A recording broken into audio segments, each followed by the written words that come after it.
하나님의 말씀 신약성경 골로새서 4장 2절부터 6절까지를 교독합니다. 기도를 계속하고 기도에 감사함으로 깨어 있으라.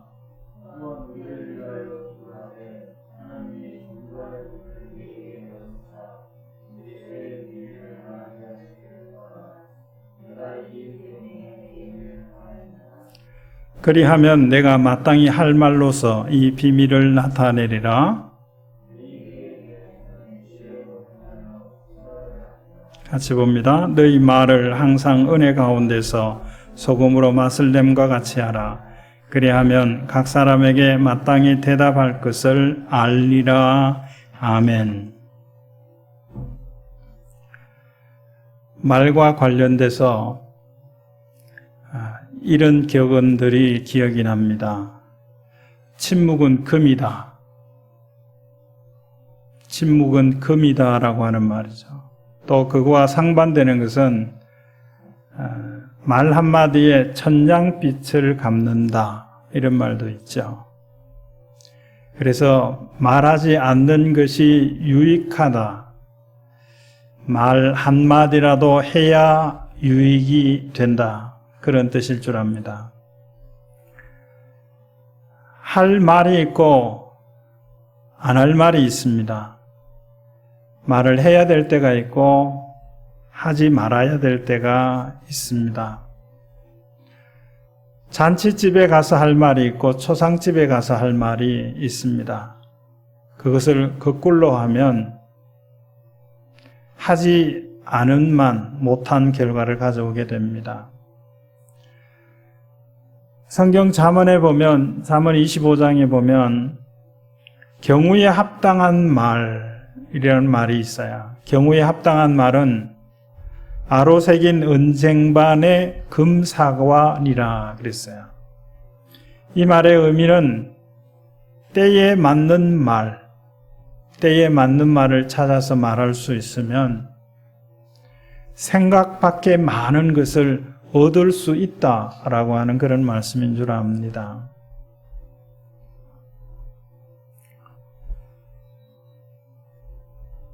마땅히 할 말을 해야 할 때에 할 수 있어야 합니다. 그래서 이런 기도를 하게 됩니다. 마땅히 해야 할 말을 해야 할 때에 기회를 놓치지 않고 할 수 있는 지혜자가 되게 하여 주옵소서라고 하는 기도입니다. 제가 다시 운동하기 위해서 나간 조기 축구회에 이제 멤버들이 많이 바뀌고 분위기도 바뀌고 그래서 제가 뭐 운동을 탁월하게 잘하는 것도 아니니까 어떻게 보면 민폐일 수도 있죠. 또 체력 훈련도 하고 기초 훈련도 해주고 또 여러 가지 경기도 하고 그래서 제 건강에도 도움이 되고 또 그 조기 축구회는 일반 시민들이에요. 용인 지역에 있는 시민들. 이 목사들이 있는 게 아니고 목사는 저 한 사람밖에 없어요. 25명이 모였는데 그래서 두 번째 갈 때 바나나를 3송이를 사가지고 갔어요. 그래서 이것을 언제 내놓을까 타이밍을 보다가 20분 경기하고 한 10분 쉬는 시간, 그 시간에 내놓아야 되겠다. 그게 이제 거의 마지막 시간이거든요. 그리고 딱 뒀다가 내놓기는 했는데 내놓으니까 그 감독이라는 분이 여기 이벤트 회사 대표인데 이 바나나를 목사님이 가져왔다고 박수를 치라는 거예요. 되게 멋쩍더라고요. 바나나를 몇 박스 갖고 왔으면 박수 받을 만한데 3송이 가져와갖고 박수 받으니까 입이 열리면 마음이 열린다는 말이 있거든요. 근데 제가 계속 다녀봐도 물은 가져오는데 사람들이 그런 거 별로 안 가져오더라고요. 그래서 운동할 땐 바나나 먹는 것도 도움이 돼서 그렇게 했는데 그런데 이제 20서너 명이 모여서 이제 심판하는 사람이 편을 이래 반으로 나누었어요. 그리고 한쪽 편에는 빨간 조끼를 입고 하나는 파란 조끼를 입고, 그러면서 빨간 조끼를 입은 사람들에게 제가 빨간 조끼를 입으랬는데 절로 가라는 거예요. 절로 가라는 거예요. 제가 앞서갖고 뒤에서 몇 사람이 오면서 절로 가라니 교회로 가라 그래야지 그러더라고요. 둘이서. 그러면서 나는 교회 가는 것보다 절에 가는 게 더 좋대요. 그러면서 또 굳이 그것을 설명을 하더라고요. 절 들으라고 그러는 것 같아요. 제가 누군지 아니까. 그래서 좀 앞서가면서 외면하면서 가는데 이유를 말하는데 절에 가면 공기가 좋다는 거예요. 공기가. 그래서 가던 길을 멈추고 돌아서서 이 지역에는 절이 어디 있습니까? 절에 가면 공기는 좋죠. 공기가 좋아서 폐에는 도움이 될 겁니다. 그런데 아십니까? 교회에 오면 영혼에 도움이 됩니다. 이 말을 오늘 새벽에야 생각이 나더라고요. 그래서 그때 못했어요. 그때 그 말을 했으면 제가 바나나를 저 혼자 먹기가 뭐해서 사간 게 아니라 입이 열리면 마음도 열리고 서로 이제 대화에 어떤 모멘텀을 갖기 위해서 그걸 했는데 그 기회를 놓친 거예요. 그게 참 아쉽더라고요. 똑같은 기회가 오겠나요? 올지도 모르죠. 제가 그런 아쉬운 마음을 삼켰습니다. 마땅히 해야 할 말을 그 타이밍을 놓치지 않고 하게 되면 어떤 일들이 일어날지 모르는 거예요. 자, 마땅히 할 말이 있습니다. 그 마땅히 할 말은 마땅히 할 생각에서 나오게 되는 거예요. 마땅히 할 생각. 로마서 12장에 있는 말씀에 보면 사도 바울이 이런 말씀을 소개합니다. 마땅히 생각할 그 이상의 생각을 품지 말아라 그랬어요. 마땅히 생각할 그 이상의 생각을 품지 말아라. 그 이상의 생각을 품은 사람이 있어요. 아담이 그렇게 했습니다. 선악과를 따먹으면 하나님처럼 된다는 사탄의 그 말에 마땅히 생각할 그 이상의 생각을 한 거예요. 또 마땅히 생각할 그 이하의 생각을 한 사람도 있습니다. 마태복음 25장의 달란트 비유에 보면 주인이 먼 길을 떠나면서 어떤 한 종에게는 재능을 따라 5달란트를 맡기고 또 다른 종에게는 2달란트를 맡기고 또 다른 종에게는 1달란트를 맡겼다 그랬어요. 주인이 돌아와서 5달란트 받은 종에게는 5달란트를 남기서 10달란트 가진 것을 보여줬고 마지막 1달란트 받은 종은 주인은 완고한 사람이다. 다시 말해서 나쁜 사람이라는 거예요. 그래서 주인의 것을 잃어버릴까 봐 내가 묻어놨다가 지금 1달란트 가져왔습니다 그랬어요. 이 사람은 마땅히 생각할 생각 아래의 것을 생각했어요. 무엇이 마땅하게 생각해야 될 것인가, 이것을 아는 것은 쉬운 일은 아닌 것 같습니다. 우리가 계속 고민해야 될 것 같아요. 마땅히 생각할 이상의 것을 생각해서도 안 되고 마땅히 생각해야 할 이하의 생각을 해서도 안 된다 그러니까 내가 지금 마땅히 생각해야 되는 것, 고민해야 되는 것, 계획해야 되는 것이 무엇인지 늘 기도하는 그런 자세로 있어야 할 줄 압니다. 이 생각이라고 하는 영역은 어떤 면에서는 영적인 영역입니다. 시편 94편에 보면 이런 말씀이 있어요. 여호와께서는 사람의 생각을 아신다 그랬어요.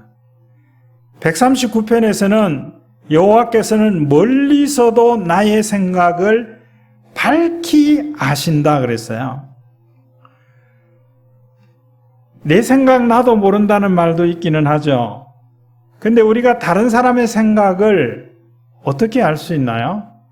때로는 표정을 보면 그 사람의 생각을 어느 정도는 가늠할 수 있죠. 그 사람이 하는 말 내용이나 말투를 보면 그 사람이 지금 무슨 생각을 하고 어떤 마음의 상태인지 어느 정도는 알 수 있죠. 그러나 헛다리 짚을 때도 많아요. 그런데 하나님은 멀리서도 우리의 생각을 밝히 아신다 그랬어요. 그래서 생각의 영역은 영적인 영역입니다. 누가복음 6장에 보면 예수님께서 안식일에 성전에 회당에 계실 때 거기에 손 마른 사람이 참여했어요. 이 손 마른 사람이라고 하는 것은 중풍병자예요. 마르다라고 하는 것이 이 손이나 발을 잘 못 쓰는 그런 경우가 내적으로는 내분비 이런 계통에는 그런 것들이 말라서 그런 상황이 된다고 생각했던 것 같아요. 그래서 손 마른 자는 이 손을 못 쓰는 거예요. 자, 손 마른 자가 예수님이 계신 같은 공간에 있었어요. 근데 사람들이 예수님이 저 사람을 어떻게 하는가 그거에 대해 관심이 있었어요. 회당에서 천국 복음을 가르치는데 무엇을 배울까, 무엇을 가르치실까 그걸 들으려고 관심 갖는 것보다 안식일이니까 예수님이 저 손 마른 병자를 어떻게 할 것인가, 예수님의 그 가치관이나 철학이나 성향에 의하면 저 병자를 보고 그냥 지나칠 수가 없거든요. 고쳐야 되거든요. 그러니까 고치면 이제 고소하려고, 안식일에 고쳤으니까. 예수님이 저들의 생각을 아시고 그랬어요. 저들의 생각을 아시고 말 안 했거든요. 당신 오늘 이 손 마른 사람 고치면 당신은 안식일을 범한 죄를 범하는 것이다, 이렇게 경고하고 그렇게 하지 않았거든요. 저들의 생각을 아시고, 그러면서 그 손 마른 사람을 이렇게 세웠어요. 그리고는 물었습니다. 뭐라고 물었냐면, 안식일에 선을 행하는 것이 옳으냐, 악을 행하는 것이 옳으냐, 이렇게 물으셨어요. 사람들이 대답을 못해요. 당연히 안식일에 선을 행하는 것이 옳다라고 하는 것은 저들도 알아요. 그래서 이 손 마른 병자에게 네 손을 내밀어라 그러니까 쑥 내미니까 정상적이 되어버린 거예요. 예수님은 사람들의 마음을 아십니다. 말하지 않아도 알아요. 그래서 생각의 영역은 영적인 영역이다라고 말씀을 드리는 겁니다. 오늘 말씀에도 너희가 기도에 감사함으로 깨어 있어라, 이렇게 우리 한글 성경에는 번역됐어요. 이 성경 역본은 여러 가지가 있거든요. 다른 역본에 보면 이런 표현이 있습니다. 항상 깨어 있어 감사한 마음으로 꾸준히 기도해라. 그러니까 기도에 감사함으로 깨어 있으라라고 하는 이 말은 사실은 킹 제임스 버전을 근간으로 해서 번역한 것이고, 항상 깨어 있어 감사하는 마음으로 꾸준히 기도하라, 이 그 표현은 킹 제임스가 아닌 NIV나 RSV나 또 다른 번역본을 근간으로 해서 번역한 내용입니다. 항상 깨어있어 감사하는 마음으로 꾸준히 기도하라. 그러니까 감사하는 마음으로 기도하라는 거예요. 기도는 하나님을 대상으로 대화하는 거죠. 감사하는 마음으로. 우리가 하나님께 기도할 때 어떤 마음으로 기도하는가 하나님은 아신다는 거예요. 우리 마음을 아시기 때문에 그래요.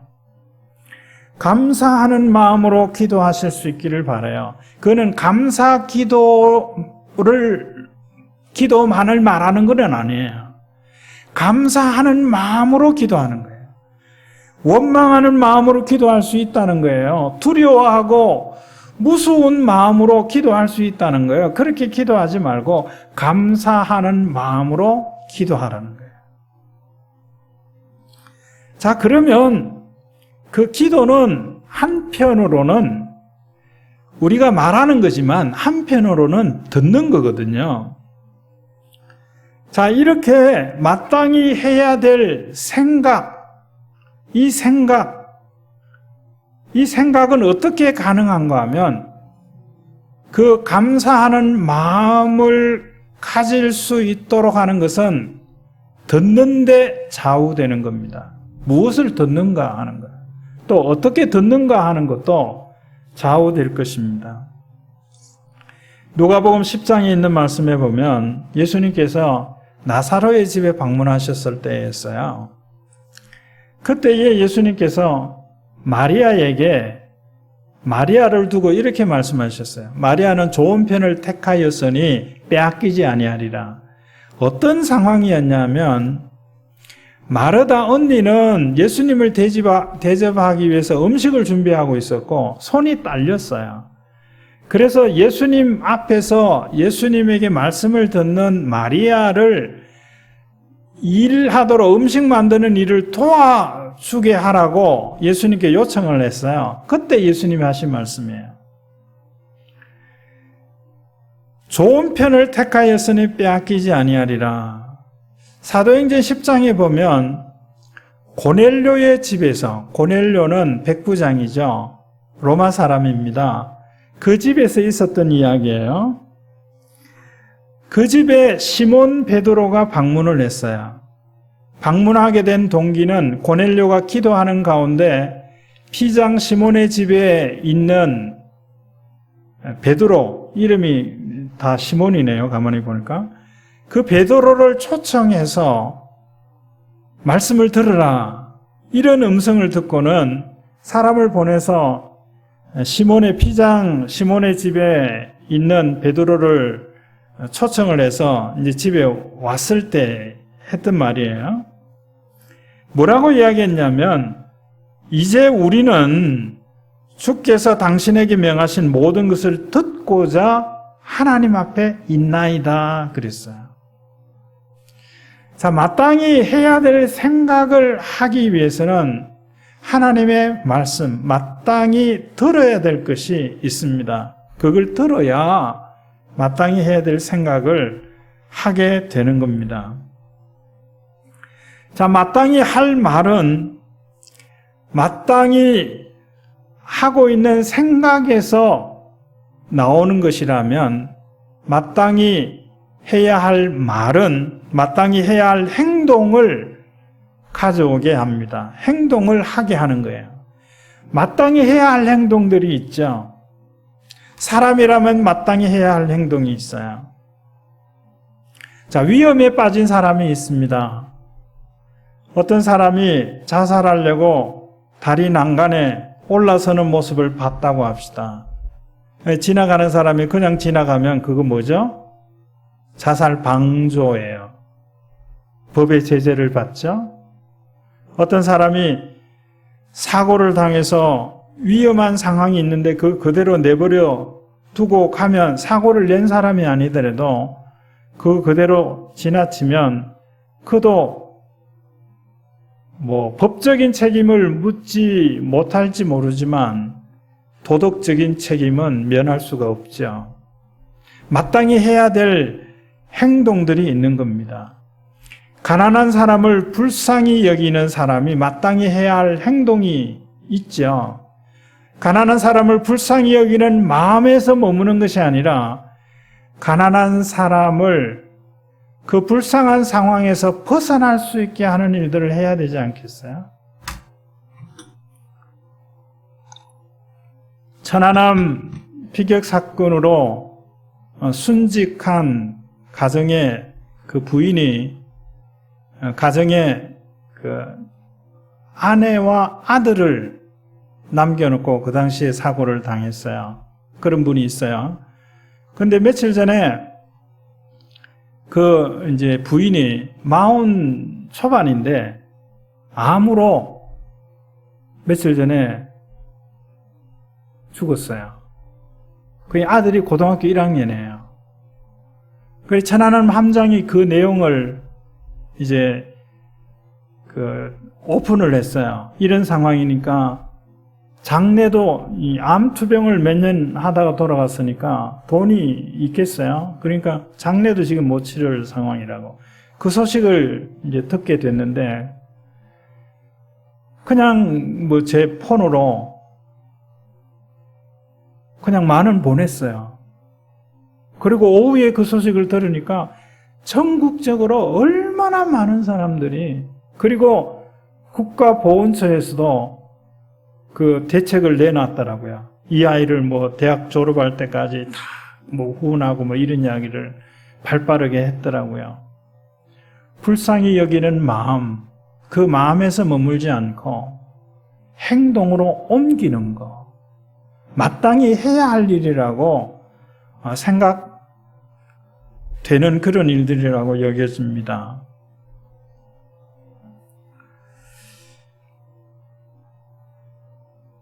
이 사도는 고린도 교회에 이 편지를 쓰면서 사도들이 마땅히 해야 할 일이 있다고 생각을 했어요. 그게 뭔가 하면 전도의 문이 열릴 때 그리스도의 비밀을 말하는 것이 마땅히 우리가 해야 할 일이다라고 생각을 했어요. 그래서 골로새 교회에 편지하면서 이런 기도에 부탁을 했습니다. 우리를 위해서 기도할 때 너희가 감사함으로 깨어서 계속해서 기도하는데 우리를 위해서 기도할 때는 이렇게 기도해 주시오. 그 내용이 뭐냐면 전도의 문이 열릴 수 있도록 기도해 주세요. 이 말은 복음을 전할 수 있는 기회를 가질 수 있도록 기도해 달라는 거예요. 지금 우리가 겪는 이 상황에서 보면 사도 바울이 그 기도 부탁을 왜 했을까라는 생각을 갖게 됩니다. 얼마 전에 소개했던 미얀마, 지난주 이야기이긴 하지만 하루에 그 코로나 때문에 죽는 숫자가 300명이 넘는데요. 확진자는 뭐 7,000명이 넘고요. 우리로서는 상상할 수도 없는 상황이잖아요. 이제 그런 상황이다 보니까 선교사들이 활동을 못해요. 사람을 만날 수도 없어요. 복음을 전할 수 있는 기회조차 가지지를 못하는 거예요. 집회를 못하는 것은 말도 할 것도 없고 누구를 가서 만날 수도 없는 상황이라는 거예요. 그러니까 사도 바울이 이 기도를 부탁한 것 같아요. 또 그런 기회를 가졌을 때에 다른 말하지 않고 다른 생각 가지지 않고 그리스도의 비밀을 나타낼 수 있도록 기도했어요. 왜 이런 기도를 부탁했을까요? 사도 바울이 생각하기에 사도인 우리가 마땅히 해야 할 일은 예수 그리스도의 비밀을 나타내는 것이다라고 확신했기 때문에 그러합니다. 저들이 이런 생각 가운데 기도하니 기회가 열리고 예수 그리스도의 복음의 비밀들을 드러내는 일들을 하게 되어진 것입니다.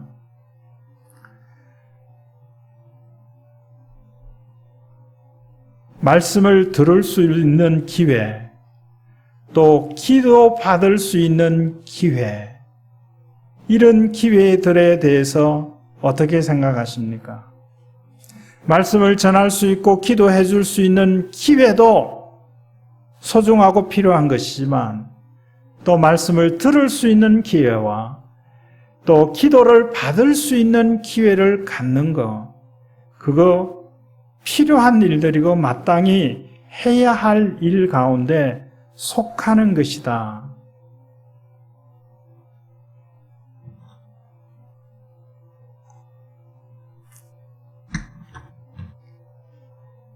자, 그러면 마땅히 할 말은 어떤 말일까요? 마땅히 할 말. 오늘 본문에는 두 단어가 본문에서 두 단어를 소개하면 하나는 감사고 하나는 은혜입니다. 근데 이 두 단어가 병행해서 사용되어져요. 감사라고 쓰여진 곳에 은혜를 넣어도 의미가 통하고 은혜라고 쓰여진 것도 감사라는 단어도 넣어도 의미가 통하는 감사와 은혜입니다. 그래서 감사하는 마음으로 계속 기도해라. 이 말의 의미는 은혜 받은 마음으로, 은혜로운 마음으로 기도해라. 그런 말이에요. 감사하는 마음으로, 은혜로운 마음으로 말을 해라는 거예요. 그게 마땅히 할 말입니다. 감사의 말, 그것뿐만 아니라 감사하는 마음으로 하는 말이에요. 물론 그것이 감사하는 말이 되기가 더 쉽겠죠. 은혜로운 마음으로 하는 말이에요. 그 말이 은혜를 끼치는 거예요. 뭐 감동 받는다 이런 말일 수도 있죠.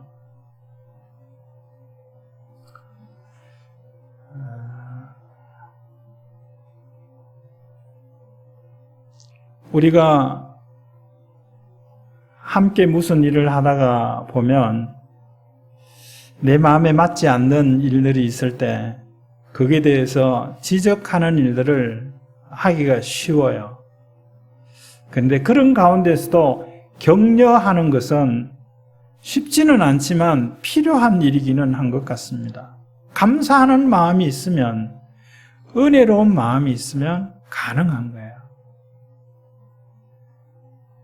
그 공동체 게임이나 운동을 할 때 늘 느끼는 거예요. 어떤 사람은 감사하는 마음으로 돼요. 예를 들면 어떤 이제 공을 찰 때 실수를 하잖아요. 실수를 해서 골을 먹든지 이렇게 되잖아요. 그러면 그것을 지적하는 사람이 있어요. 근데 어떤 사람은요, 그런 일이 있어도 격려하는 사람이 있어요. 그 어떤 마음이 있기 때문일까? 내가 이 공동체에서 이 활동을 할 수 있는 자체를 감사하게 생각하는 거예요. 그게 감사하는 마음으로 말하는 거고 행동하는 거예요. 그게 은혜 받은 마음으로 말하고 행동하는 겁니다. 그러니까 상황은 똑같은데 거기에 대해서 하는 말이나 행동은 전혀 다른 거예요. 그게 가능하다는 거예요. 감사하는 마음으로 하면, 감사하는 마음으로 기도하고 감사하는 마음으로 말하고 감사하는 마음으로 행동하면 그런 일들이 일어나게 됩니다. 자, 오늘 그 5절과 6절의 말씀, 특히 6절의 말씀에 너희 말을 항상 은혜 가운데서 하라. 여기에 너희 말이라고 하는 이 말에 이 어떤 상황인가 하면 대화하는 상황이에요. 그냥 내가 말하는 거하고 대화하는 거하고는 좀 다르지 않습니까? 요즘에 그 유행하는 단어로 하면 토론하는 거예요. 토론. 어떤 주제를 가지고 토론을 하죠. 어떤 프로그램에서 어떤 주제에 대해서 내 생각과 다른데 역할에 의해서 나는 저게 찬성하는데 반대의 역할자로서 그 막 토론을 하는 거예요. 굉장히 어려워하더라고요. 얼마나 어려워요. 내가 찬성하는 마음으로 찬성하는 입장에서 토론하면 쉬울 텐데, 일단 토론한다라고 하는 것은 그 열기가 나타나죠. 그런데 우리가 이 토론하는 것을 이렇게 보고 참여하다 보면 이 사람이 말하는 게 들으니까 옳은 것 같아요. 근데 정반대의 그것을 찬성하면서 말하는데 그것도 옳은 것 같아요. 자, 왜 이런 일이 있을까요? 그 토론할 때 말할 때 논리적으로 말을 하기 때문에 그래요. 논리에 매몰되어져 버리면 그 자체가 선하지 않은 건데도 그게 마치 선한 것처럼 그렇게 생각이 들어지는 거예요. 선한 이야기를 논리적으로 이야기해서 선한 것으로 끌어내면 좋은데 이 분명히 잘못되고 악한 거예요. 근데 논리적으로 이야기를 해요. 그 논리에 설득을 당해버리는 거예요. 설교학에서 설교를 설명할 때도 설득에 대한 그 영역을 말하거든요. 설득을 잘해야 된다 하는 거야. 근데 만약에 거짓을 가지고 설득력이 좋아가지고 수사력이 좋아가지고 그 능력으로 막 하면 결국은 어떤 일들이 일어납니까? 집 팔고 논 팔아갖고 다 갖고 오는 거야. 그 이단들이 잘하잖아요. 그 사람들 얼마나 수사력이 좋은지 몰라요. 논리 사고력이 좋은지 몰라요. 진리의 말을 논리적으로 해서 그것을 받아들여야 되는데 그러지 않는 경우들이 많아요. 자, 이런 대화할 때, 토론할 때 어떻게 하면 은혜 가운데서 말하면, 또 이 은혜 가운데라는 말은 감사하는 마음으로 말하면 이런 뜻이에요. 6절에 있는 것도. 자, 소금으로 맛을 냄과 같이 하라 그랬어요. 소금으로 맛을 낸다라고 하는 의미는 음식물에 소금을 넣으면 들어지는 생각이 뭡니까? 싱거운 것을 이제 간이 맞게, 때로는 짜게 하는 게 소금의 역할이라고 생각하는데, 사실은 소금에는 짠맛뿐만 아니라 다른 맛들도 있죠.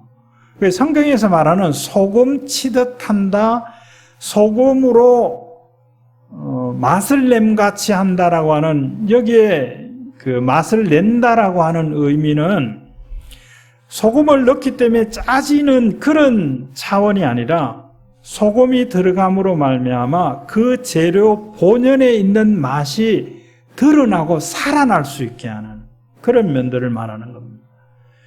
그리고는 헬라 사람들, 그리스 사람들이 생각하는 소금은 무엇을 의미해 왔는가 하면 재치, 말을 할 때 재치 있게 말하는 거 있잖아요. 기지 있게. 유대 랍비 문헌에 보면 그걸 지혜라고 설명을 합니다. 그러니까 지혜롭게 말하는 거예요. 성경적인 표현으로 하면 어떤 상황에서 똑같은 말을 하더라도 지혜롭게 말하는 거예요. 앞뒤를 바꿔서 말하든지 무엇은 좀 빼고 말하든지 어떤 것은 강조하면서 말하든지 어떤 분위기나 제스처 이런 것을 가지고 말하든지 지혜롭게 말하는 거예요. 또 해야 할 말할 때를 잘 찾아갖고 말하는 거. 그게 지혜롭게 말하는 거죠. 자, 그렇게 하면 사람들에게, 이 사람들은 어떤 사람인가 하면 5절에 보면 외인이라 그랬거든요. 아웃사이드에 있는 사람이에요. 교회 밖에 있는 사람. 우리가 더 많이 만나는 사람들이에요. 그 사람들에게 할 말을 알게 될 것이다. 대답할 말을 알게 될 것이다. 이 대답한다는 것은 묻지도 않는데 대답하는 게 아니잖아요. 우리가 말하는 게 보면 묻지 않는데도 말을 해야 되고 하게 되는 경우도 있어요. 근데 물을 때 말을 해야 되는 것은 그 말하지 않으면 안 되잖아요. 질문을 받았는데 대답을 못한다.